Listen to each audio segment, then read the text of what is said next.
মানুষকে সম্পত্তির ভাগ চাইতে শুনেছেন, খাবারের ভাগ চাইতে শুনেছেন, কিন্তু কখনো শুনেছেন শেষকৃত্যের জন্য মৃত বাবার দেহের ভাগ চাইতে? হ্যাঁ, আমাদের দেশের এই হতভাগ্য বাবার মরে গিয়েও শান্তি নেই, কারণ তার দুই অকাল কুষ্মাণ্ড ছেলে বাবার শেষকৃত্যতে এতটাই ঝামেলা শুরু করে যে বড় ছেলে রীতিমতো গলা উঁচিয়ে দাবি করে মৃত বাবার শরীরের অর্ধেক অংশের। সম্প্রতি 84 বছরের ধ্যানী সিংহ ঘোষ নামের এক ব্যক্তি প্রয়াত হয়েছেন। ভদ্রলোকের দুর্ভাগ্যবশত দুই ছেলে।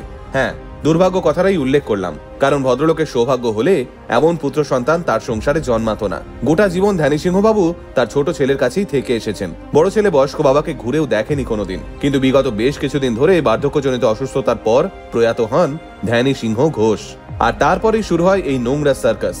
বুকের রক্ত জল করে যে মানুষটা বুকে করে মানুষ করেছেন তার সন্তানদের, সেই বাবার নিজের সন্তানদের কাছে এমন চরম পরিণতির কথা শুনে আপনারও মনে হবে দুষ্টু গরুর থেকে শূন্য গোয়াল সত্যি অনেক ভালো। তাই আসুন আজকের এই ভিডিওতে আমাদের দেশের এমন এক নক্কারজনক ঘটনার কথা আপনাদের বলি, যা শোনবার পর আপনারও শরীরের রক্ত গরম হয়ে যাবে। মধ্যপ্রদেশের টিকামগড় জেলা সদর থেকে প্রায় 45 কিলোমিটার দূরে লিধোরতাল গ্রাম। সম্প্রতি সেই গ্রামে বাবার শেষকৃত্যকে ঘিরে দুই ভাইয়ের মধ্যে বচসা এমন জায়গায় পৌঁছে যায় যে গ্রামের লোকেরাই বাধ্য হয়ে পুলিশে খবর দেন। আর পুলিশ এসে সবটা শোনবার পর রীতিমতো তাদেরও চোখ কপালে উঠেছে। এটা কি করে সম্ভব? সম্ভব বোধহয় আজকাল সবকিছুই। কথা দিয়ে আছে না, ঘোর কলি। পুলিশ সূত্রে জানা যায় দীর্ঘদিন ধরে অসুস্থ থাকবার পর প্রয়াত হয়েছেন ধ্যানী সিংহ ঘোষ। বাবাকে দেখভাল করতেন ওই বৃদ্ধ ছোট ছেলে দেশরাজ, আর বড় ছেলে কিষান অনেক আগেই তার নিজের পরিবার নিয়ে গ্রামের বাইরে আলাদা জায়গায় থাকেন। এই দিন বাবার মৃত্যুতে যথারীতি কিষানের কাছেও খবর পৌঁছয়। কিষান তার সপরিবার নিয়ে ছোট ভাই দেশরাজের বাড়িতে এসে ওঠেন।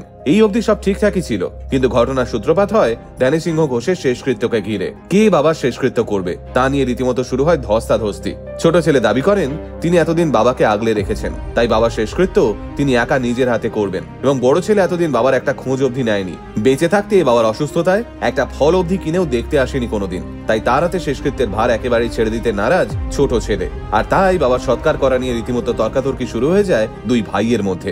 ইতিমধ্যেই ছোট ছেলে দেশরাজ এও দাবি করেন বাবা শেষ সময় তাকে বলে গেছিলেন সেই যেন তার সৎকার করেন, তাই কিছুতেই সে বাবার এই ইচ্ছেকে অমর্যাদা করতে পারে না। আর এই ঝামেলাতেই বড় ছেলে দাবি করে বসেন তাহলে বাবার দেহ সমানভাবে দুভাগ করে দেওয়া হোক, যাতে কারোর কোনো আক্ষেপ না থাকে। দুই ছেলেই নিজেদের মতো করে সৎকার করবে।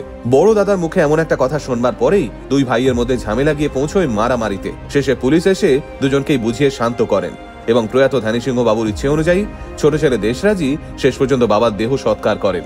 বাবার মৃত্যুতে শোকে পাথর না হয়ে তাকে সৎকার করা নিয়ে ছেলেদের মধ্যে এরকম একটা ঘটনা দেখে তাজ্জব বনে গেছেন গোটা লিধোরতাল গ্রাম। সত্যি কোথায় বাস করছি আমরা, তাই না? ভবিষ্যৎ প্রজন্মের জন্য কি উদাহরণ রেখে যাব আমরা? আজকাল মানুষের সঙ্গে মানুষের সম্পর্ক এমনিতেই তলানিতে গিয়ে ঠেকেছে, আর আমাদের মূল্যবোধ বিবেক সবটাই কি লোপ পাচ্ছে?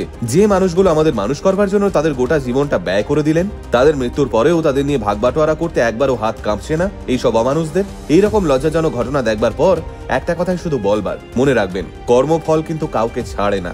এই জীবনটা বৃহৎ একটা আয়নার মতো, আপনি যা দেখাবেন একদিন তাই দেখবেন, কারণ পাপ কাউকে ছাড়ে না।